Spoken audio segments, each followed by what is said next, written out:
some sort of life in here. So I really just want to be patient today and see what the market wants to give us. I'd love to come to about 24,400. Yeah, I'd be okay with that. I imagine no upside today. That would put investors into a pretty skeptical moment over the weekend. That well, but Fridays are typically like the relief day, and then it's like relief into the weekend. They take a breath, and then Monday they can rip back down. Because this weekly candle doesn't look too hot. I just want everybody to be broke for Thanksgiving.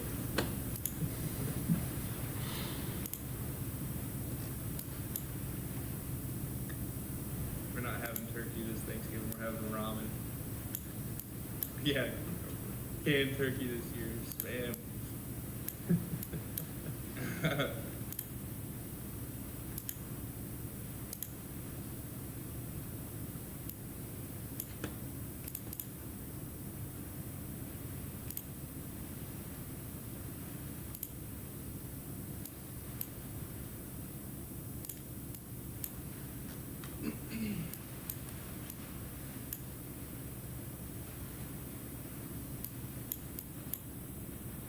Yeah, and yesterday it was so choppy for like the first hour. Yeah, they were waiting until I wrote the market off, and then an absolute trade. Like literally, like I thought we were gonna be bullish even just because of NVIDIA earnings, but I guess I fell into the retail hype and Yeah, it's. I mean, you've probably seen the news, like prop the market up for NVIDIA earnings and then dump it the next day. Yeah, the trap, everyone. Great trap, honestly. Yeah, fantastic trap. There's a beautiful CISD on the 15-minute yesterday before it just all the way down.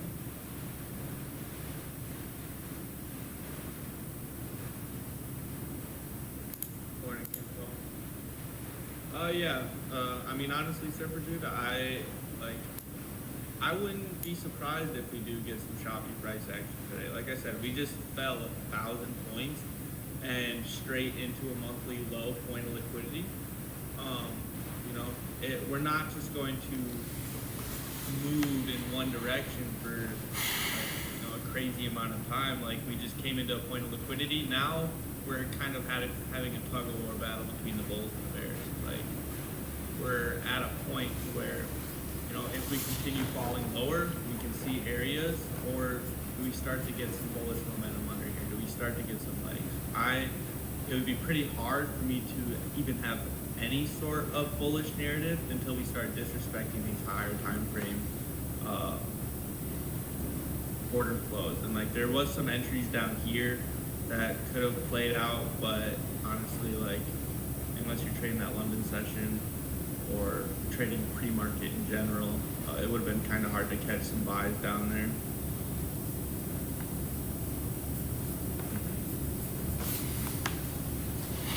My other job, we took out monthly October lows.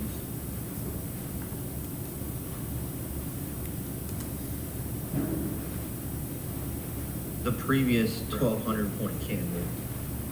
We took out the lows from that. Like market went straight to it.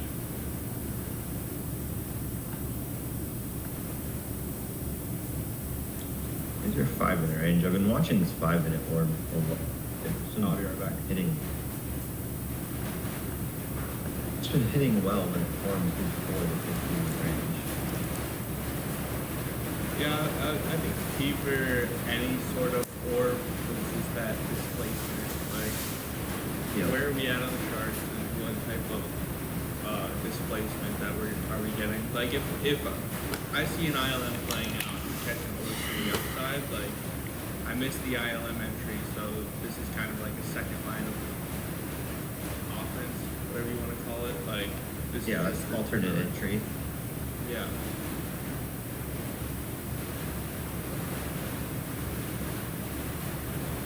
Not really shit going on so far. Only 6 minutes in, so. We're stuck. It's hilarious watching how stuck we are with these EMAs. On a 1 minute, we're stuck. We're holding right above the 1 minute, 2 minute EMA.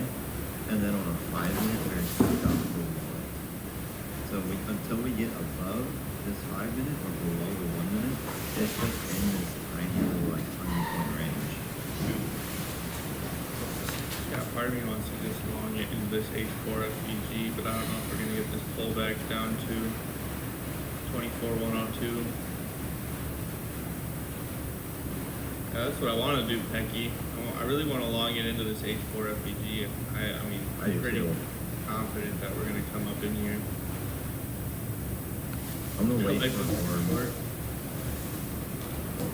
Getting some CISD edge in here. Would you consider the 15-minute a CISD? Where at? The 'Cause there is one right here. It's like a 7:30 Eastern. From the 4 o'clock candle, once we close the 8 o'clock candle. Yes, perfect. That's what I was looking So yeah, and then we did retest the fair value gap from it, and then continued to make up a new high. at.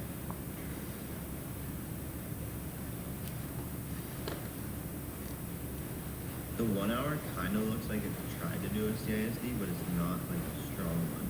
Like we look for where it's creating fair value gaps.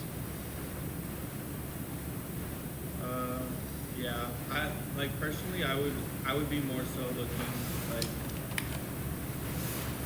more up at the candle at yesterday 1500 hours. Yeah, I got like 18 of those. This candle right here.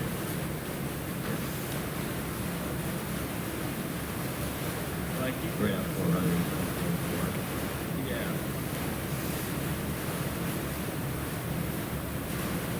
But if we can come down to this M5 fair value gap interpretive, I really want to watch to see if we can get some bullish momentum in here. Like, it'd be unfortunate for us to just fluff without tagging that H4 FPG. Like, I don't want to get too married to the idea of doing it, but as of right now, we're starting to, we're really just chopping. We're lacking displacement at the high. We're not really getting any displacement down. In the form of fair value gap here, we're actually starting to play. I can definitely see us starting to come down to 24,102.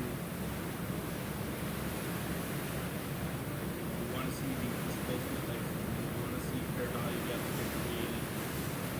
Really using that displacement as our GPS in the market and allowing the market to show where is it going, where is the market gone to. We'll be right here.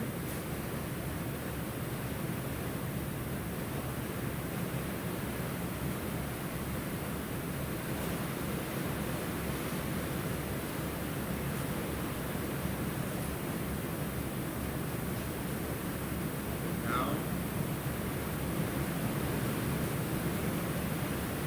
here's the here's an FPG. If we can retest this fair value gap, we might consider taking just trying to scalp a short here. Do something like this. Try and keep risk tight. Do like this. Do about 2R.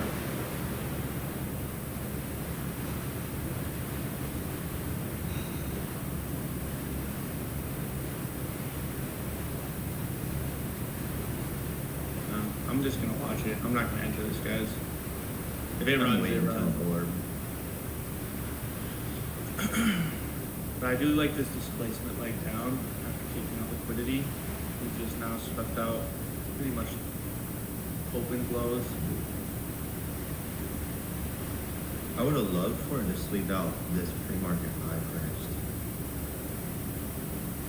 I'm just gonna scratch this.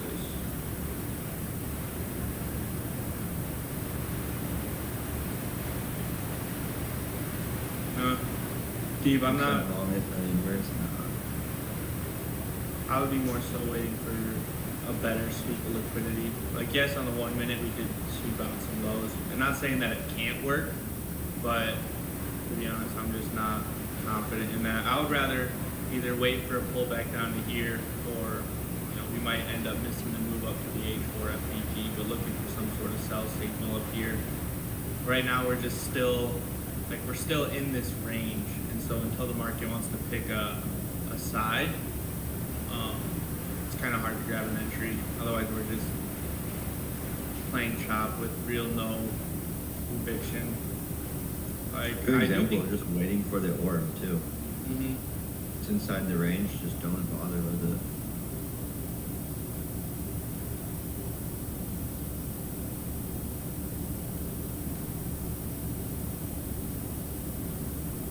Jurgen, I mean, personally, I'm not going to do that. I just feel like if you're listening, like, we're not in anything.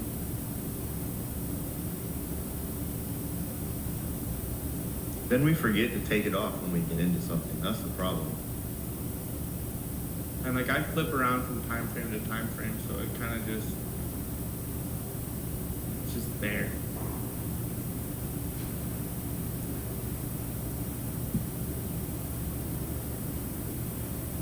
Let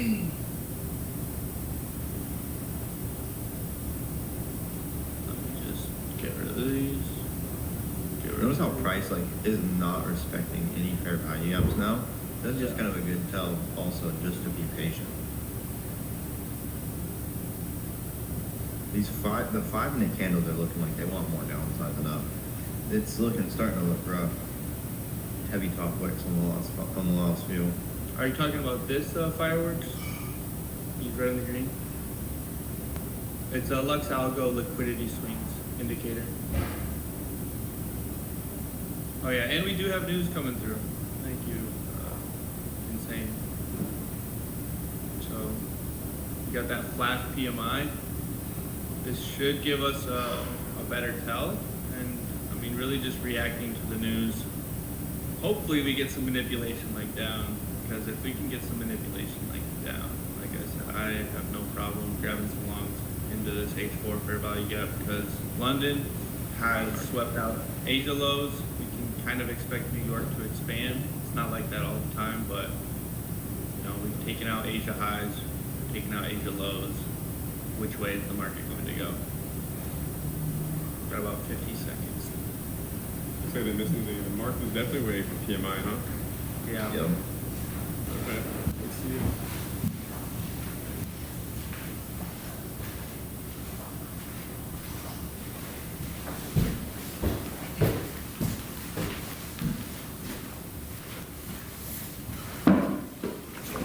And like, you know, for the last 2 weeks, we've had days where the market, and I mean, even yesterday we fell 1,000 points. You know, we've been having 500 point swing days.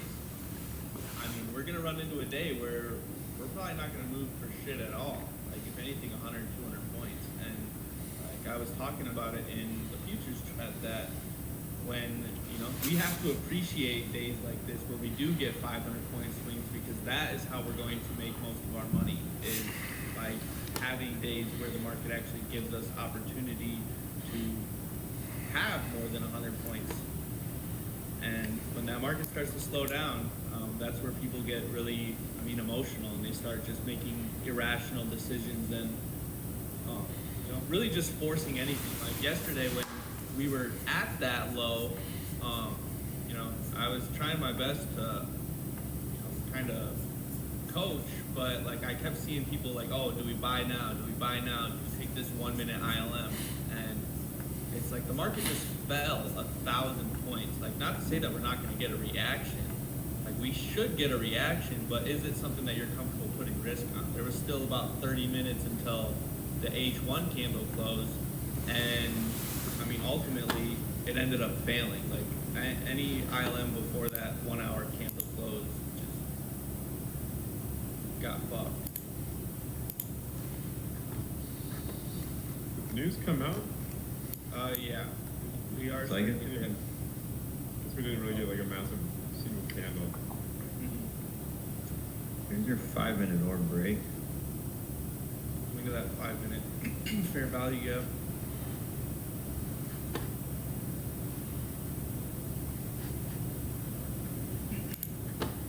Yeah, to me, this current setup we're looking at, like, looks like we want to have an update at a minimum into the hourly gap and into the H4 gap. It would be surprising for me to see us take out all of these highs, which we've already done, which were the Thursday equal highs. They all got taken out during the early session before the market opened. Now we have this massive 15-minute gap we're trading into.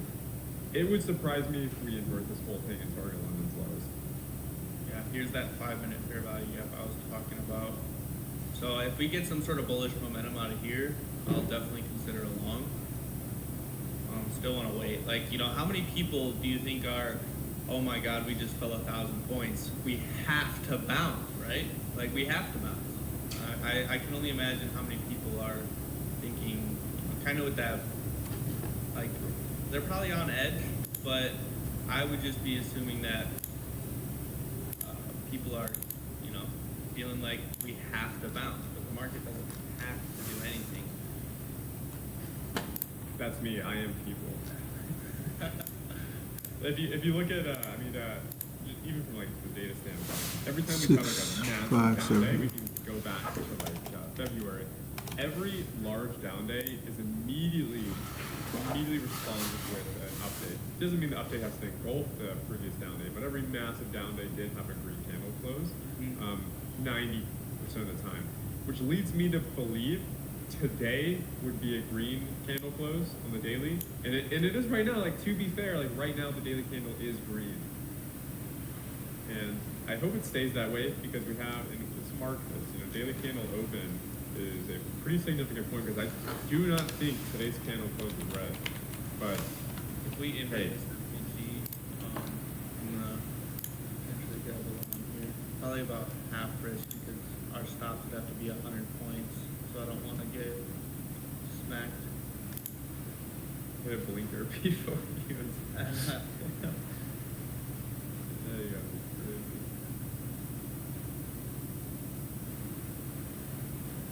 But this looks so bullish to me. Like despite knowing the bearish orders flow, despite knowing the sentiment around the Nasdaq and the market, like this looks like an insane bullish trend that you would long 9 times out of 10. Like honestly, just into this. Alright, Yeah.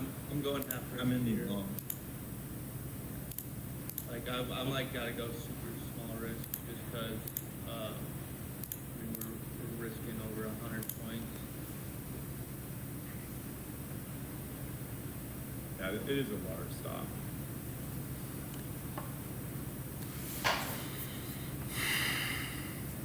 Came right up into this evil gap.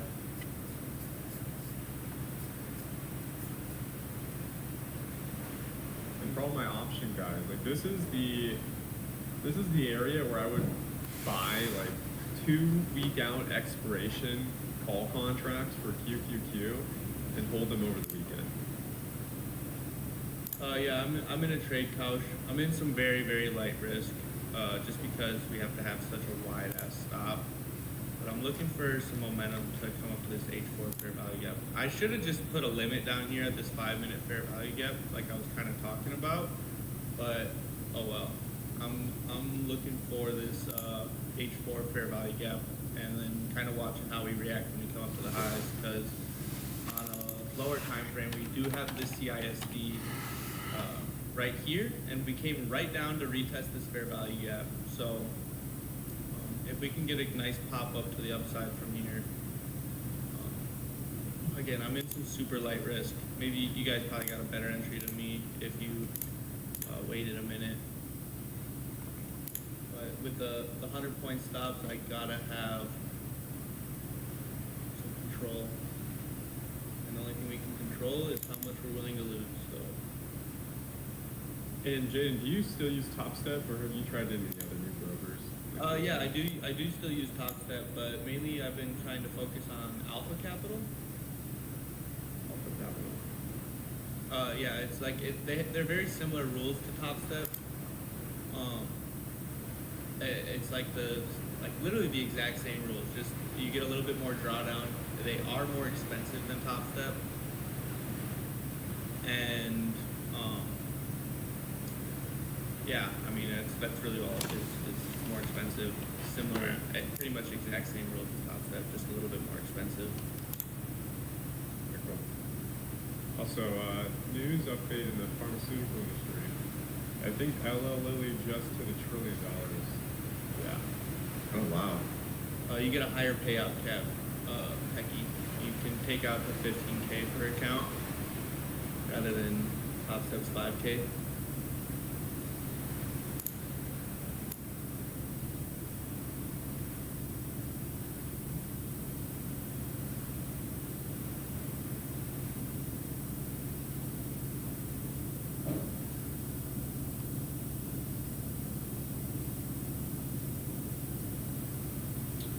I would wait till we take out the highs at least. That's about all I can see before I go PE. Really wish I just put some limits on down here, but even this 5-minute gap is about 100 points, and there's no saying like, oh, we have a 5-minute fair value gap here, we're going to bounce. You can't just like. Before I used to just long into gaps, but then like where you start to grow as a trader is you wait for that confirmation or give you some sort of signal. And like, not to say that this IFVG is going to hold, but like I was kind of explaining pre-market, I want to see the market either come into this H4 FVG or come into this 5-minute fair value gap and get us some momentum to push up there. And then if we can dig into this H4 fair value gap, how do we react in here? Like, do we get some sort of, like, we could dig all the way up into here, right at the 50% of that impulse leg down yesterday, is we do have some highs up in here. And so I don't want to just, I want to react to what the market is showing me. We came to this 5-minute fair value gap, that was a part of the plan.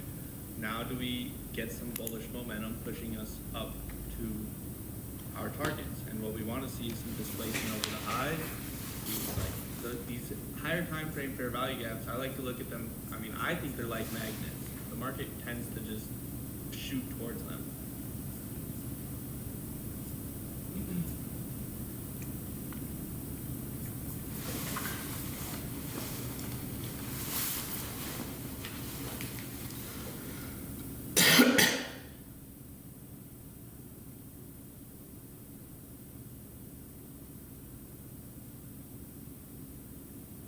Is there a trade live? Senior Cuervo, yes, we are in live. We are in trade right now. We said we were in what? 5 minutes ago? Yeah. 5 minutes ago. Now we're starting to get some legs. And then if we close this candle right here, we're going to create an M1 CISD, which is adding to our narrative. I'm going to hold this trade, even though we're moving up into a point of liquidity. You guys can feel free to trim. I'm just confident that we're going to make a move, because now we've retested this 5-minute CISD. If we lack displacement at this high, we could easily fall back into the range. So we want to be aware and cautious as to what the market is showing us at this high. We want to see the market displace through it. We do still have 5 minutes until this 15-minute candle close. So if we can't get any legs under us within this 15-minute, more than likely we will take a leg back down. So again, feel free to manage your position, as we are up about 100 points or 80, and now we're down. We're not down on the position, but we just tapped out some liquidity, so the market's giving us some sort of reaction. We just want to be cautious and aware as to what the market is giving us. We want to see a fair value gap get created here. I would love to see if we can get one, because we have a CISD here on M1. And we want to see this fair value gap created. If it doesn't, I start to lose a little bit of confidence in this trade idea. But again, manage your trade. I'm going to let this run. Yeah, I love this position a lot. Everything, if you go to the 15-minute chart, everything about it says that there is almost no reason to look for the short position. I know, like, this is not taking into consideration the bearish order flow, and we're trading against order flow at this point, but it is so clean, so freaking clean. Even the option contract I took with you, plus 1,200 within that small period of time. What I'm not liking right now is just the lack of displacement on M5, so I want to see this 15-minute candle flip around, because we did take out that buy side liquidity, and now this is not the reaction that I want That to was see. nasty rejection. It's going to be your break even there.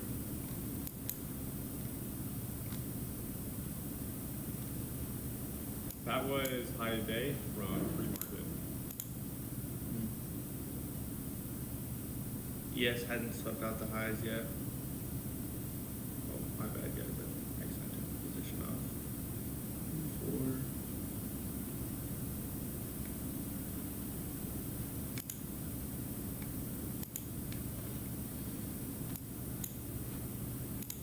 Still got about. If we create a bearish fair value gap here, I might consider closing the position early. Just due to the lack of displacement at the highs. We have retested the last down close candle. But now after taking out high a day, like this giant ass red candle does not make me happy.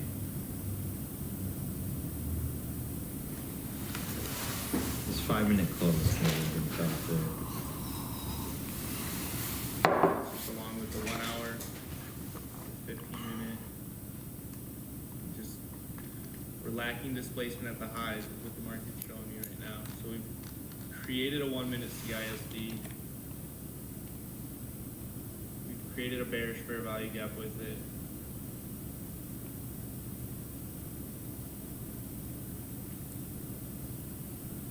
Yeah, worst case is we just SFP the highs. It's just a distribution leg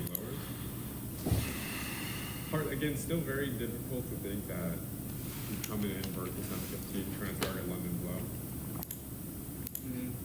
I like the idea that the H4 gap is like main target pretty much for every session. Like not only for today would the H4 gap be the main target, but it was the main target from the 16th of November before the massive drop. The same thing happened on the 20th before yesterday's massive drop. Like these H4 and daily gaps are like magnets for price.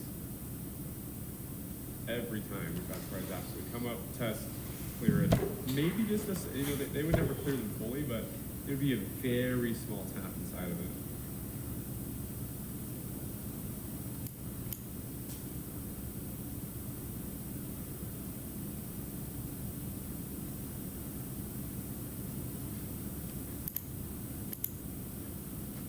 I wish we would have just kept fucking going through those highs. I don't like that we lack displacement at them. ES still, again, hasn't swept out high a day.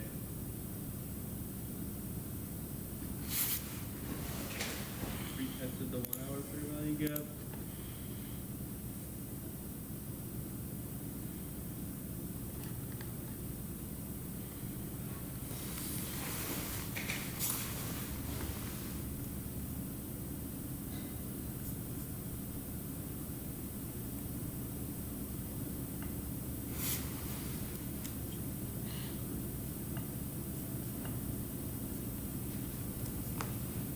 There's Michigan consumer sentiment.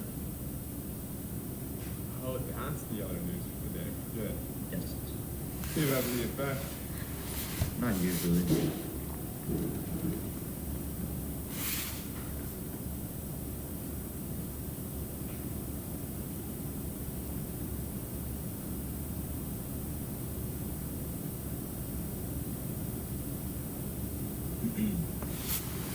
If we can invert this fair value gap, I'm gonna end up raising up my stops.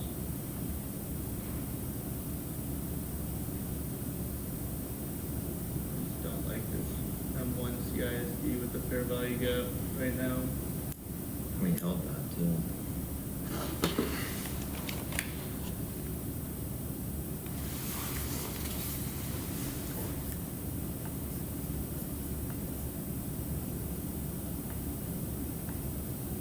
Yeah, I think I'm gonna close this position early.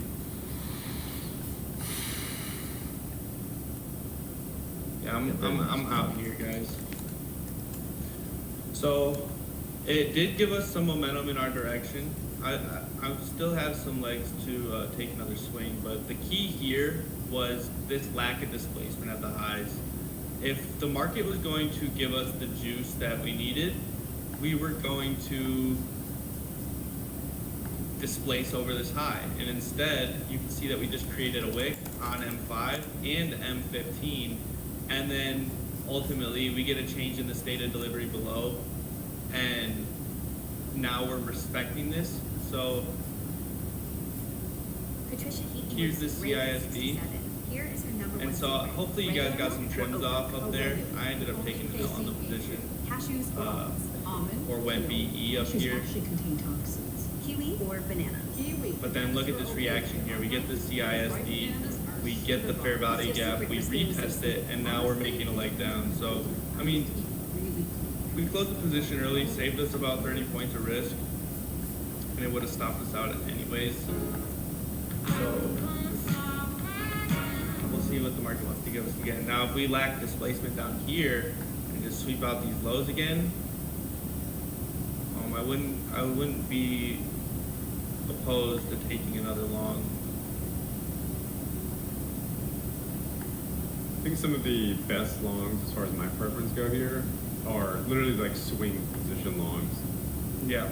Like allowing it like a week plus at this point. It's been the best. I mean, even for like, you can do shorts, like give it 2-3 days while it's in a small uptrend and then pull back.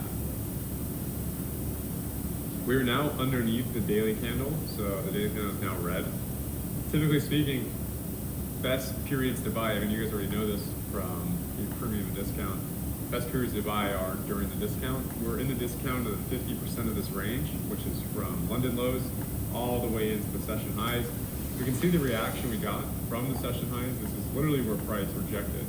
As soon as the session highs got hit, immediate rejection on markets with a red box.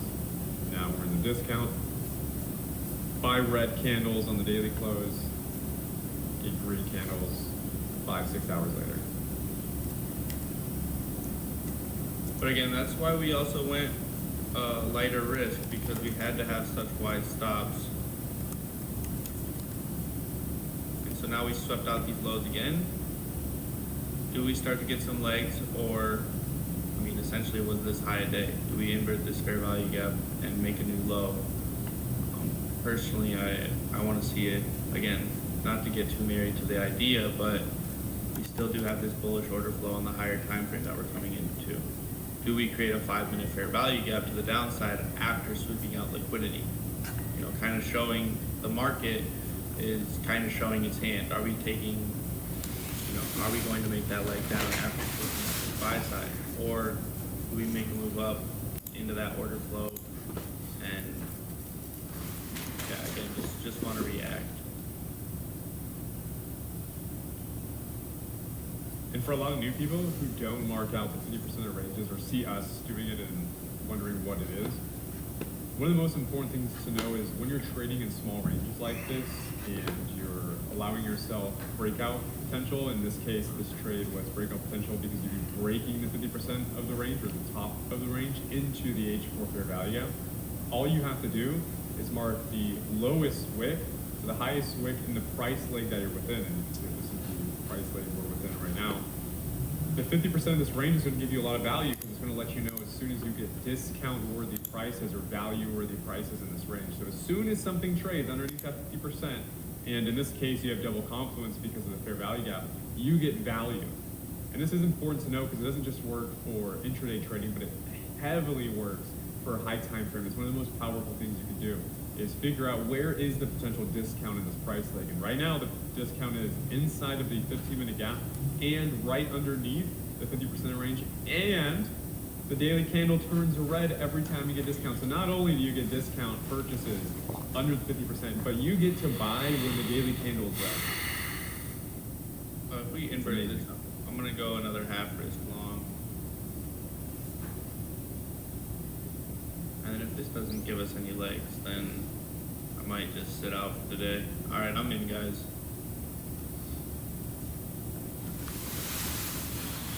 I'm in this as well with you.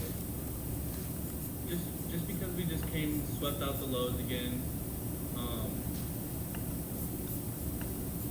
I want to see us make that move up. Like Kai was kind of saying, we're coming into this bullish order flow. Like, for us to come convert this M15 doesn't mean that it's not possible, but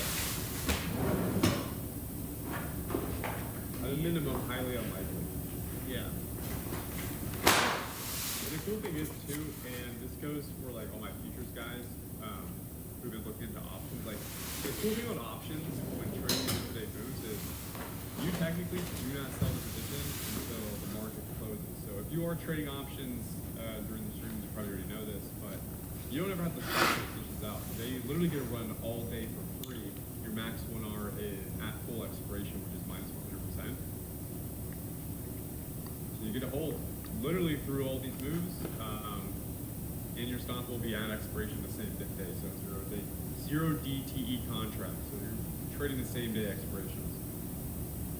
This is what, and if you guys are wondering about Joel Ham does this quite a bit as well.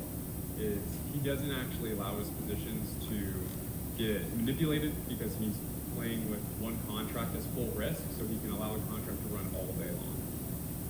Yeah, and like when you have such wide stops, like again, this is 80 points. Like I can't go in on my full size because if this goes wrong, I'm taking a heavy hit on the account. And so here we have a CISD, we have the IFVG. Here's the retest, as well as with the fair value gaps created. We want to see this hold. And if this doesn't hold, then the market might be cooked. Yeah, if this doesn't hold and the 15-minute inverts, market is certainly cooked. And at that point, it would have to be, it has to be 100 down, and then you're targeting one. Yeah, you can hold options all day. That's, I mean, the very good thing about options is you can hold it all day. So there's really no like stop parameter besides you're waiting for take profit. Your stop is when it expires worthless at the end of the day. I mean, nothing's just holding up.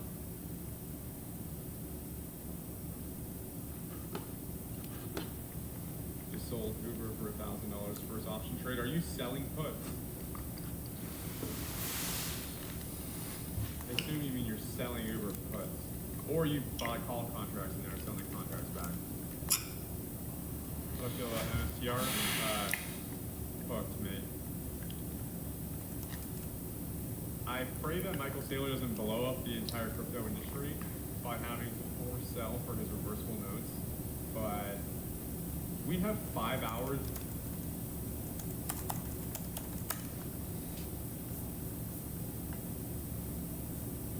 I have no idea if that's possible. So he may be single-handedly responsible for blowing up crypto. Oh, Michael Saylor? Yeah, dude. He's getting a lot of pushback right now within MicroStrategy for, I mean, they had, I think, $80 billion in unrealized returns, and they just let it all go back. I mean, think about this. This is $80 billion in unrealized returns, and they let it hit break even. It's actually nearing under break even. I think it might be under. I think they might be at a loss now. No way. Yeah. Someone confirm, I do believe the Bitcoin is nearing a loss. They're close. NASDAQ might remove, I mean, that would be the nail on the coffin. I mean, that would be sad. They're close. I don't know how close they are to their like, full break even, but I do know that native asset value has hit already. So you can buy Bitcoin Treasury, or you can buy MicroStrategy's Bitcoin Treasury for 1-to-1 right now with the share price. Okay, Not that it's a I just not that it's a good checked thing. out. Yeah, me too.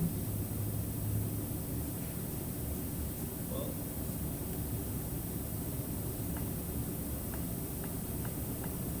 that's 2 L's on the day. It's fine. One our max risk for you. Yeah. Yeah. If you go half, you're at 1. That's still a good day. In my opinion. I'll be holding 500. call contracts all day. I do think that we do get that move up, and that first idea, like that. So I just want to, kind of go over the trade. The first idea, obviously it failed, and there was opportunity to take profit or trim some. Like, did the idea make sense to you guys? And like, hopefully you guys were able to secure some gains on that. But like, did the first trade idea make sense, as well as like the second? Like, we'll go over the first one. Like, just being that, I had the game plan of waiting for us to come into this 5-minute fair value gap, and then try and get us some bullish momentum up into here. And, you know, here we had this perfect tap right into that 5-minute fair value gap. And then we entered in on the IFVG long. And I thought we were going to hold up. And, you know, I'm not saying that the second entry doesn't end up playing out. I might have had my stops too aggressive by having them at this wick block. But, so we tapped into that 5-minute fair value gap. We took the 1-minute IFVG, and then we're starting to get that movement back up. We get the change in the state of delivery. I was hoping for this fair value gap to hold, but we lacked displacement at the highs. That should have been our trigger to, you know, start to manage our risk a little bit and potentially go VE. But I mean, this candle right here just put me well below my entry, and so, like, you know, there was potential to get out of the trade early. And then once we started to respect this fair value gap, you know, I ended up cutting the trade early. And then once we swept out these lows again, like, the market is trying to prop up, but sellers are still ultimately in control. And again, I mean, the same scenario. We swept out the lows again. We inverted the fair value gap. We're getting that, like, on the lower time frame, we're getting that momentum, but none of it is holding up. And so, personally, I don't think I'm going to take another trade today, just because I'm not really getting any. The market's not giving me what I want, and in order for me to even take a sell, like, I would need to see this 15-minute fair value gap get invalidated.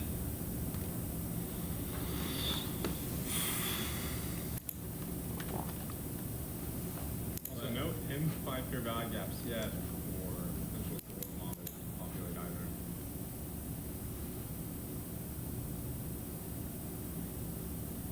I just want to know, did anybody get some trims off at high day, or did you guys get clipped out VE? I saw a break evens. They got as high as they did. I think main, if you did trim nice, I think most would take a small trim in the break even. Yeah, yeah. Shit, you guys are better than me.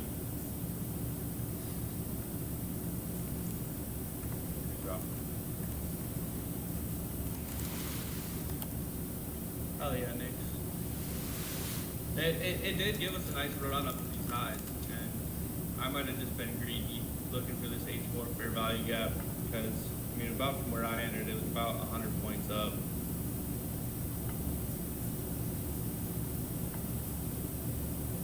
Yeah, so yeah, good stuff. I'm happy you guys at least managed your trade, because I'm red. I wish I fucking trimmed at the highs. Want a little bit more.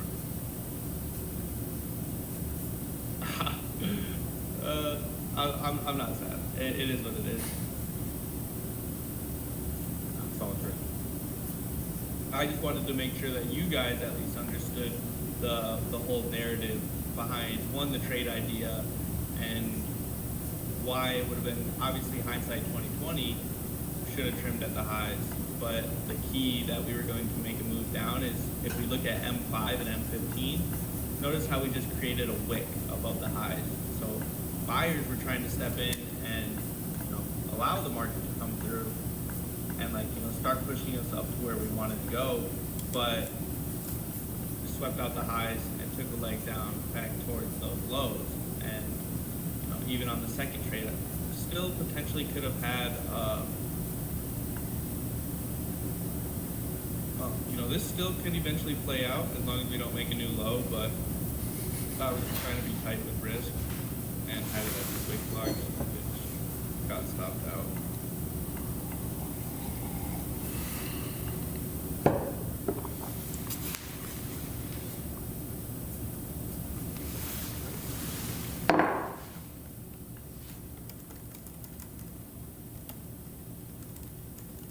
Hey, big buck, it happens, brother.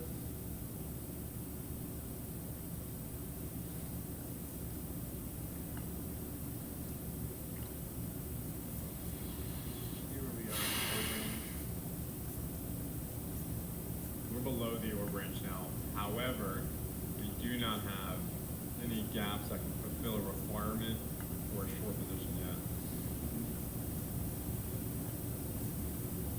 So no door. The classic orb, maybe. I'm not gonna lie, I feel like Ty's gonna be the lucky one being on the options. Like I feel like we're gonna end up getting a pop at some point today. Hopefully it's before taking out all of these lows, but I do see it being kind of hard to invalidate this giant 15-minute fair value gap. Yeah, it's hard for me to see London low just getting obliterated, but it's proven that several days in a row that it can absolutely just continue to run, especially on Thursday. I mean, how many people would expect this massive green open from London lows into 25,313 and then just 1,000% drop? It's not a likely scenario, but hey, it's been happening. So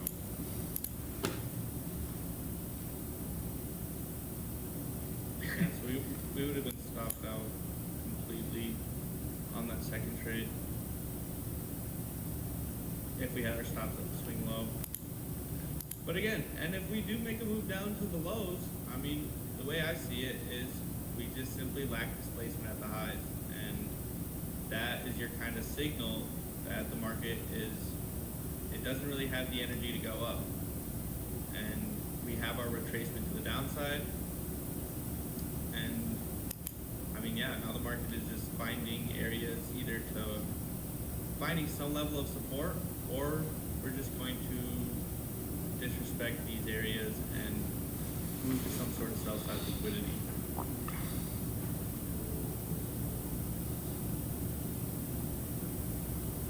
Sven said he struggles with entering most of the time. If there's one contract, so I think you're losing too much. Funded and risky most of the time. 150 to get three funded. That do I do? So at the end of it, I don't know what your question is, but I can understand probably what your question is going to be. Most people are going to treat their fundeds like real money, and I think it's unfortunate because the game that the prop firms are allowing you to play is they want the house's edge is you treat it like real money. Right? The house wins when you treat the prop firms like actual cash. When you're conservative on a prop firm, the firm owners are very happy. They're excited that you're treating it like money. They're excited that you're being conservative, and they win eventually every time in this scenario. What you should be doing on prop firms is what we say most of the time is you have to be highly aggressive. Even if it's on your funded, like I do think that risking even double to triple what you're doing now is the way to go. If you want to get payouts, if you want to get the fat payouts, like you have to risk more.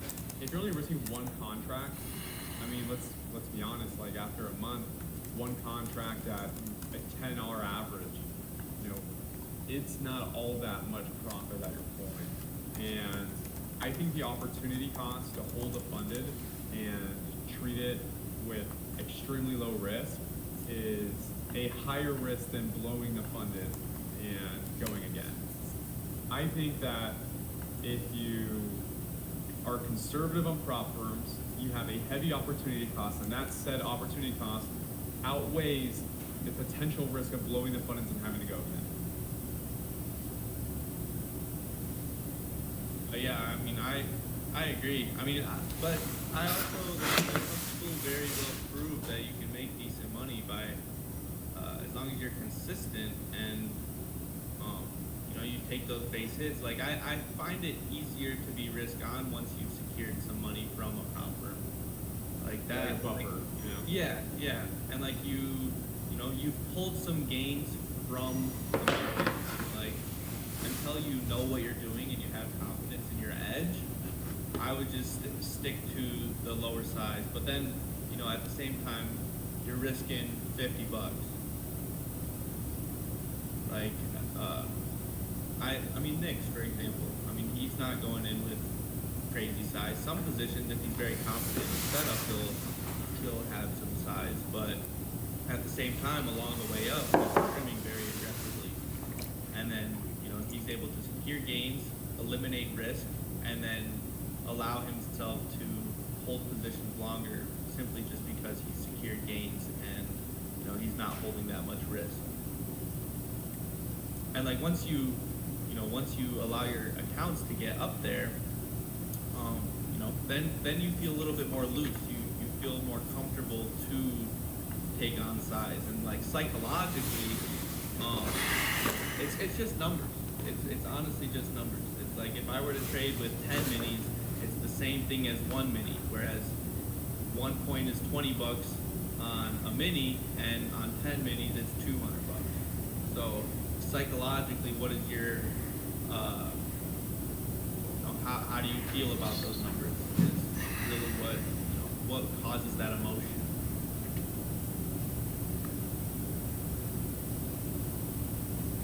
So yeah, that CISD ended up failing. We might not get that H4 FVG tag. And I think if we get the H4 tag, this current 15-minute candle closes above 50% of this price right here. because we came all the way, like, we're coming all the way into this bullish order flow. We did get a M1 CISD with a fair value gap, but it fell through.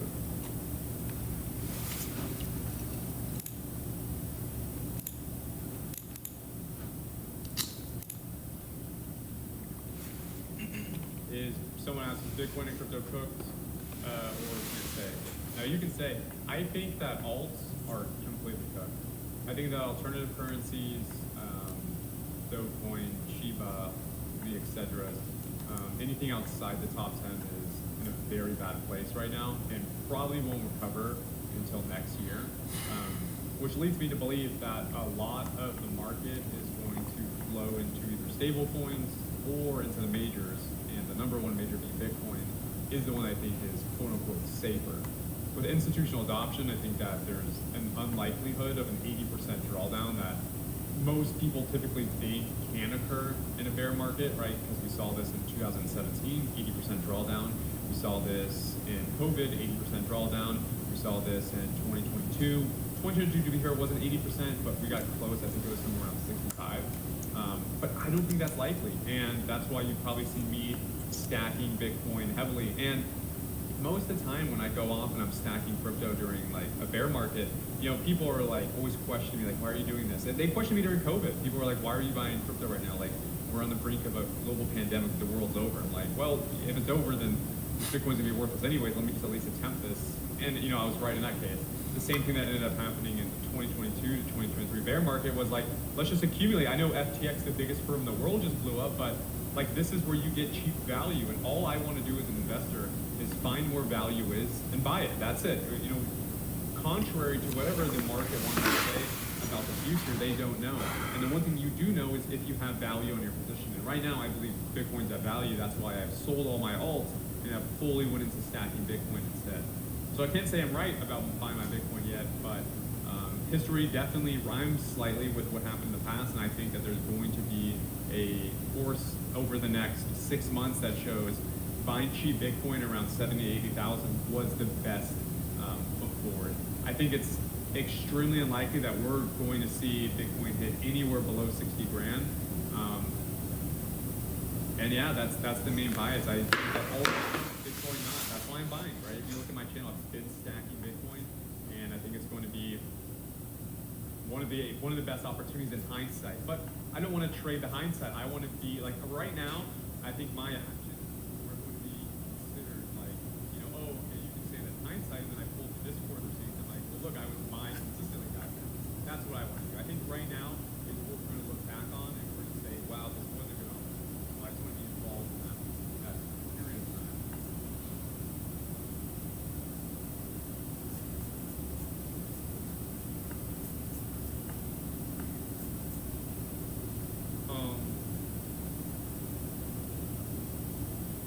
Yeah, I mean, people are sitting here waiting for all coin season, but they're probably never gonna get it.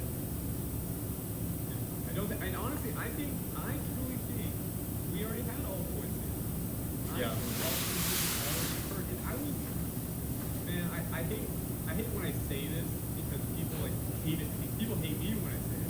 They're like, dude, no fucking way all coins season happened. And I'm like, okay, so what do you say when coins are going, 50, 60%? Now, they bring the case where they relate to the previous year's altcoin markets. And look, March 2021, yeah, we're not going to have the same 20x returns that we had back then. And then if you relate to the 2022 bull market, it was just 2x. And if you relate to 2024, the 1x return. 2024, another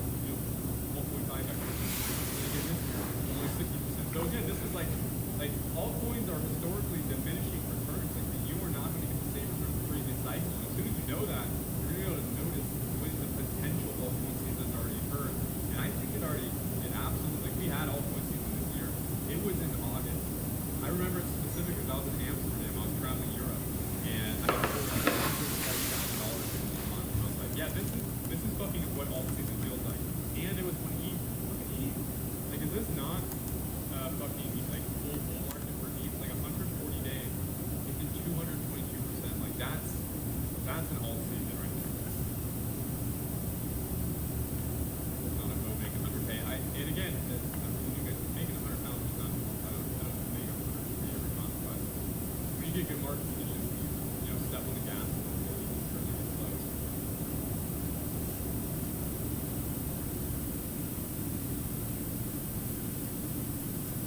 No, I said I don't make it every month. I do not make it every month. I maybe do it 2 or 3 times a year. That's like my math. Yeah, any bullish pop that we're getting on the lower time frame is just getting so low. At the 200 EMA, now that we can't hold it. 1 minute 200. And the 5 minute.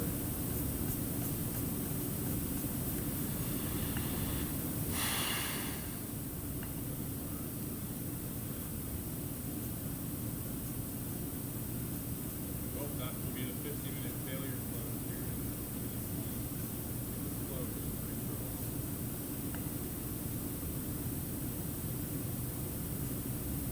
So Ty, when you're trading your options, do you just let them go to zero, or like kind of like how Robbie does it?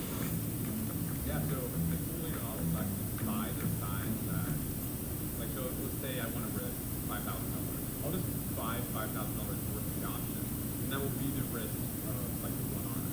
And then I don't have to worry about stopping out. I just can let it ride the entire day.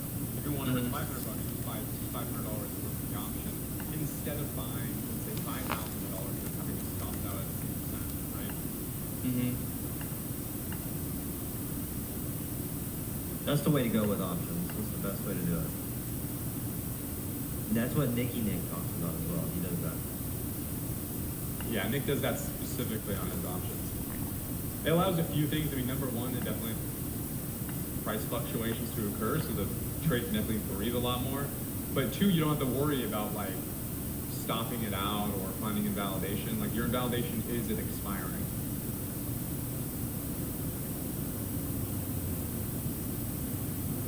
Total 3. You think total 3 looks bullish right now? Let's look at it. I think total 3 does not have, or wait, Bitcoin, ETH, and, oh, no stable in total 3. Let's take a quick look. It's the one that never hit a new all-time high. I know it did.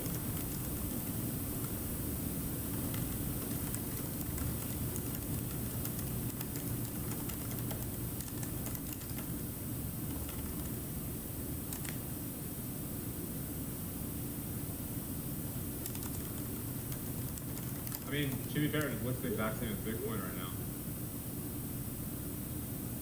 The total chart I love to look at is total 3 with stables. So if you exclude stables, if you exclude BTC and ETH, you can see, and people hate this one. People hate this chart because it just shows that the altcoin market has been stagnant since 2021, which is unfortunate because if I overlay, let's say we overlay like the S&P, right?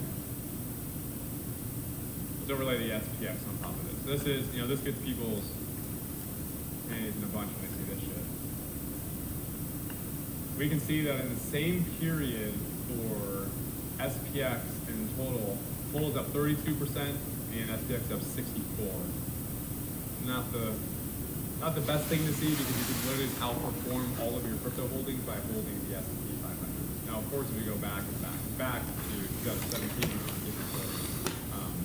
but for the most part, the outperformance is on the side of traditional equities, which sucks to look at because it's like, why would you even be involved in the crypto market if that is the case since COVID, right?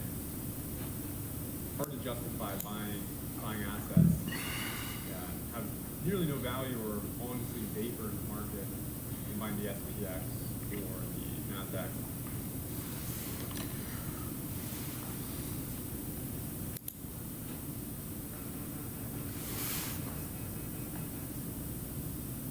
See if the market wants to give any sort of legs today. Because kind of the same narrative as I was coming into it with last week is, let's say the market just chops around all day, like doesn't really form any displacement through highs or lows. I mean, it could definitely just preserve this H4 fair value gap for next week. You know, kind of form this like a big tell and like already kind of speculating for next week because I'm likely done for the day. I don't.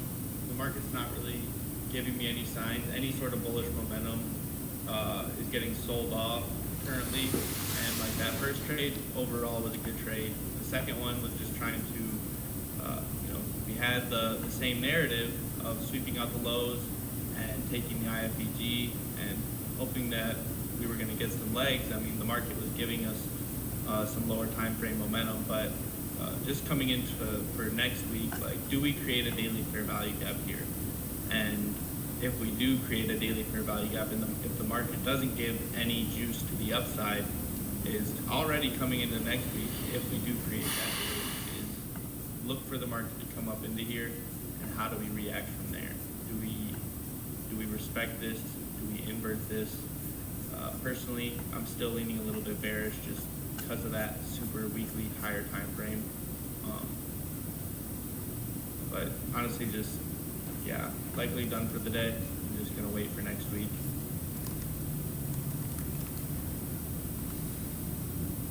Also, one update with DraftKings. I have sold my DraftKings equity a while back on the potential of prediction markets to destroy their business model. Some of you may remember this. This was back in like September. We had started selling DraftKings. We were like, hey, you know, it made a decent move from where we bought it. We had bought it back here. It had gone for about 27%, and then it had come back down to about 10% profit. We ended up taking a small profit on DraftKings, but the problem was, the reason we sold wasn't because it was. Hi, Dad. Hi, Thomas. What are you doing? Who are you? I'm at work. Mommy, no. What are you doing, buddy? How's your sleeps?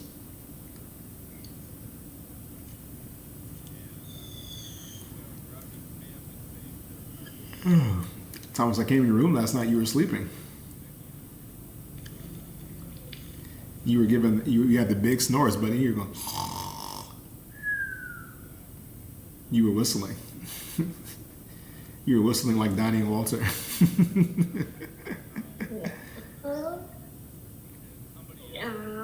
Yeah, you were. I was like, is something broken in your room? I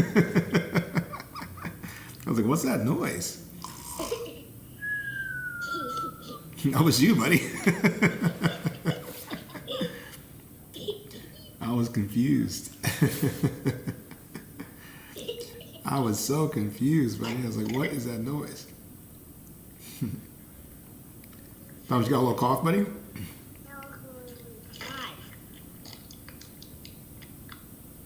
Ooh, that's a good one. Is Mom going to share with you? Yeah. That's great. You know why? Because Mom is the best. Mom, do we do another one? Mom, do we do another one? Mommy, do you do another one?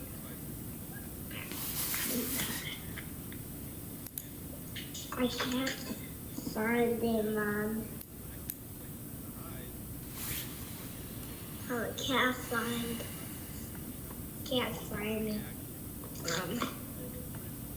Okay, for another one, then. God. I'm getting the one that you got from the gas station. I can't find it from a gas station that you got. I can't find it that you got from the gas station, Mom. I'm looking for it. I'm looking for it.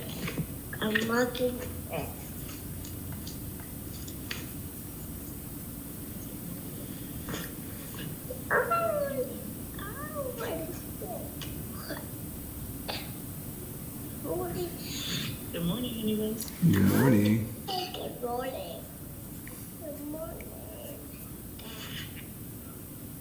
gas. Good morning, Thomas. Okay. Hi, Dad. Yeah, love you guys. See you soon. Back in February.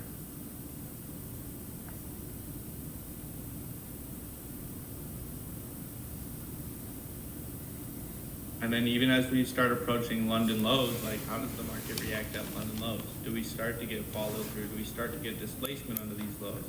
Personally, I would be surprised if we start to get some heavy displacement through the lows. I mean, again, these equal lows are still another 1,000 points down, just about 800. So like, I wouldn't really want to see that today. But also like, on that last crazy down move that we had, pretty much after, once we took those Christmas highs in February last year, where was it at? Right here. Here we lacked displacement at the lows, but I just remember in that, like, you know, how I was feeling when we were coming up to some important lows, like even here. Here we had pretty much that same type of move. Like here's in a 1,000-point candle, and then the next day we went lower, but then we still closed the day green. But obviously, like during that time, Trump was talking about tariffs. There was a lot of uncertainty in the market, and I mean, it was wicked down there. I mean, we were getting 100-point 1-minute candles, and then Robbie didn't even flinch as the port's down 100K, and bro just doubled down. Yeah, double down and just nearly like 50% of the portfolio within 6 months. Dude, literally 24 hours, he was up 150K. Yeah, I mean, it's part of the story of these drops in the market. Like any drop in U.S. equities is always going to be a blessing for you every single time. I mean, if you look back at any drop, you can even look at the dot-com bubble, you can look at 2008, you can look at 2012, you can look at 2017, you can look at 2019 into COVID, all of them. I mean, it's very difficult to not continually just buy and hold U.S. equities. It is like, it's the vanguard of all wealth in the world.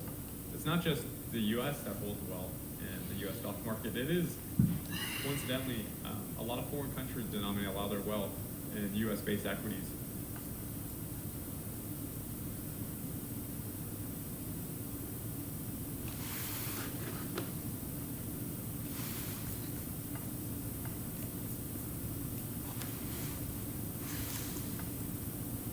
Yeah, there's no clean or breaks. As far as ILM to the downside, you know, I wasn't very confident in it. I wasn't looking at the market through that narrative as we were trying to long, but I don't think there was an ILM to the downside, like yeah, a clean one. only on M2 right here. After we took out the highs, we had that ugly ass candle, and then we created that fair value gap. Same thing on M1. We created that CISD with the fair value gap, and like that could have been the narrative to kind of flip. And you know, I was personally still in my long, and ended up cutting it pretty much right in this candle right here. And then once we stuck out the lows, I tried one more attempt at a buy, but ultimately, you know, this is the area on where I should have flipped my narrative to then go to the downside, and kind of just, you know, reflecting again. The market was giving us signals that it wasn't going to continue up.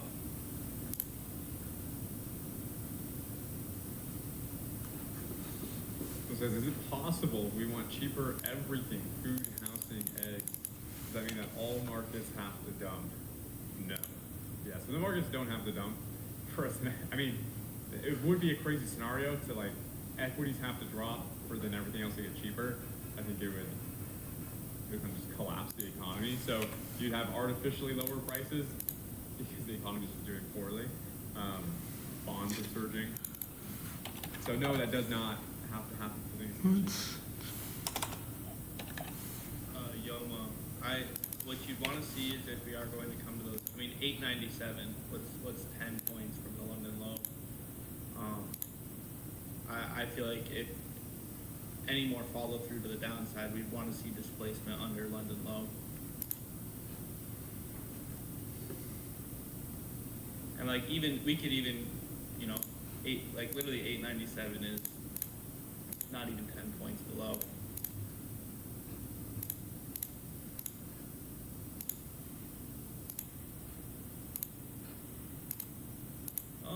I think you could relatively call them similar. Like the thing is you're looking at lows. Are you looking at lows from way the hell over here? In September? Yeah.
sit and then buy Bitcoin. What's your excuse? I'm gonna stand here. I will not move.